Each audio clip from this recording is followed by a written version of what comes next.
out some new props!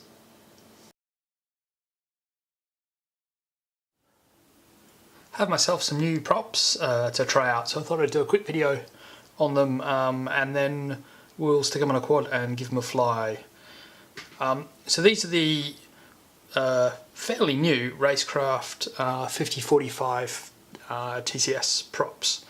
I've got a couple of different colours. They come in more colours than this, but yeah, this fits with the red and the blue quads that I've got.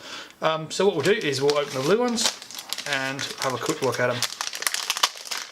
So this is how you get them, in this lovely Racekraft bag. If I can get them all out in one go. There we go. Nice bag. Looks like jelly beans. And you get a sticker. So the red one. Cool. These are the props. So you obviously get all four in the pack, 2 clockwise and 2 counterclockwise, so that's perfect for quads. There's not really much to say. So these are a bit different to the normal Racekraft props. Firstly, they're not as high a pitch. The normal Racekraft ones that I see are 50-51s, and they do 50-46 as well, which are a bit lower pitch, but those are really quite high pitch. And they've got these, so on the ends of the Racekraft props, the regular props have like a little uptick, they bend up at the end that way. These ones are the opposite, these actually bend down. I don't know if you can see that on the camera. I'll try and move it around a bit. It's very difficult to see, but these do bend down ever so slightly instead of up. And that's really the main difference between these and the others as far as I can tell. I've never had any of the other Racekraft props because my quads don't really have the ESCs to support super high pitched props. So what I'm going to do is compare these against the normal HQ props that I fly. So I've got a couple here so I can compare the right direction. It'll be that one. And these are the HQ 5x4x3 S-tips. So if I put them like that, you can clearly see there's a huge difference. The S-tips are more like bullnose props, whereas these Racekrafts aren't. There's obviously the HQs are obviously a lot meatier up this end. But one interesting thing is the HQs are quite, well, not thin, but they're relatively thin down this end. And stay about the same thickness the whole way down. These Racekraft props are really thick up at the hub end and thin out to really quite thin down the end. So it'll be really interesting to see how these go. So what I'm going to do is stick them on a quad. I'll do some flying with the Racekrafts and I'll do some flying with the HQs as a comparison because this is what I normally fly on. And yeah, we'll come back after I've done that. So this was just a quick flight with the HQ props. So this is basically my baseline flight. I actually flew this after I'd flown the Racekrafts, so what I'm trying to do here is sort of fly in a similar style. Just trying to get some speed up to sort of show how fast it can go, doing a couple of stupid little acro tricks because they're fun. And yeah, some punch outs as well.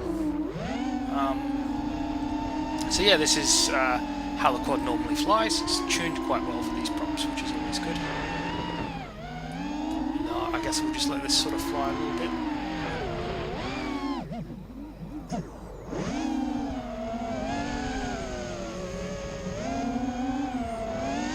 Oh yeah, I flew through a flock of galahs. That was interesting.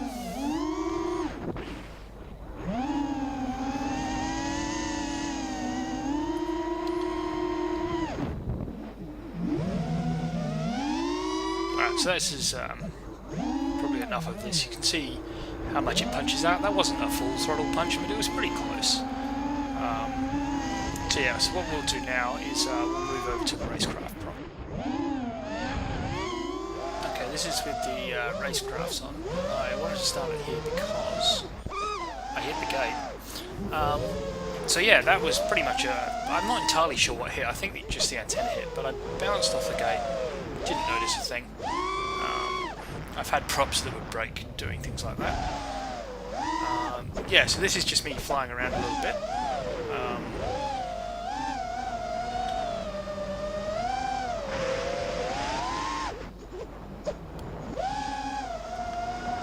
So yeah, the quad itself isn't tuned particularly well for these props. This is actually the third flight with the Racecrafts on, and I did do a little bit of tuning with it, but it's still not perfect. So there's a bit of a punch out.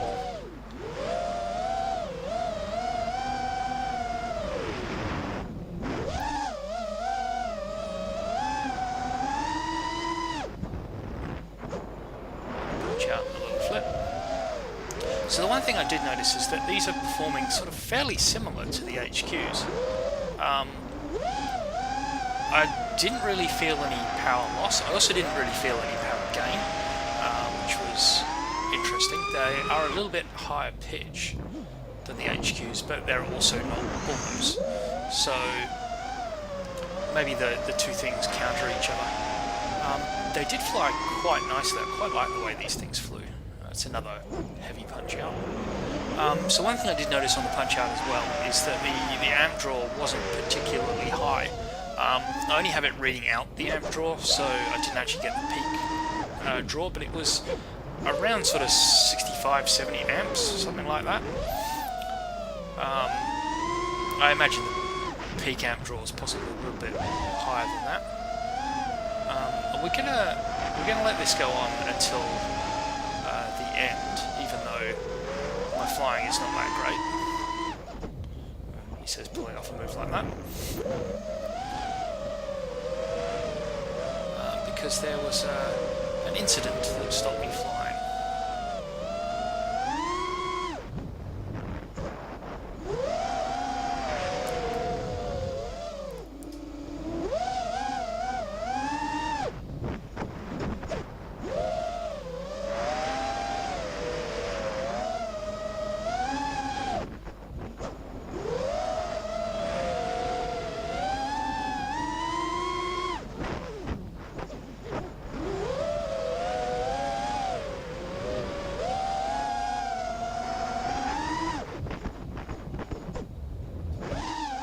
Overcooked that a bit. Never quite get the triples right.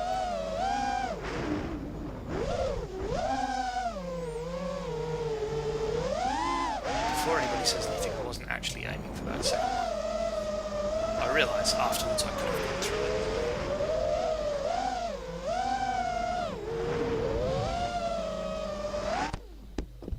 Alright, so that was the incident. So that actually ejected the battery, which is why I haven't taken off again.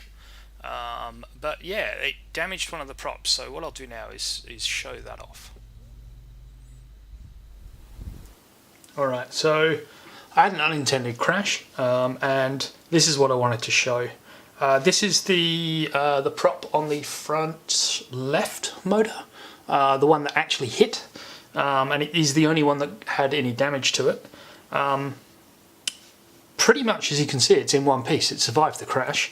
There is not even a nick, there's a dent at this end here, and the prop is actually broken a bit back here. There's a split in it here. So this prop's probably done for, just because of the bend and the split. Also the corners and the little tick bits aren't very nice. The other thing is all the blades except that one, the other two are bent down. So these props tend to seem to want to bend rather than break, which is pretty good.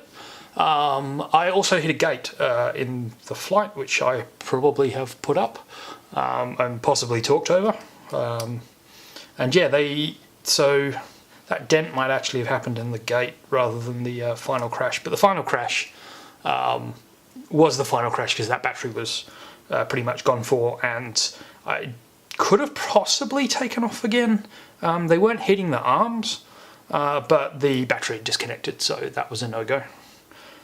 So yeah, so all in all, these props are pretty good. They seem to be about as efficient as my HQs. I obviously need to tune the quad a little bit better for them, but these are pretty cool. Alright, so if you like this video, you can please leave a comment and maybe think about subscribing, and thanks very much.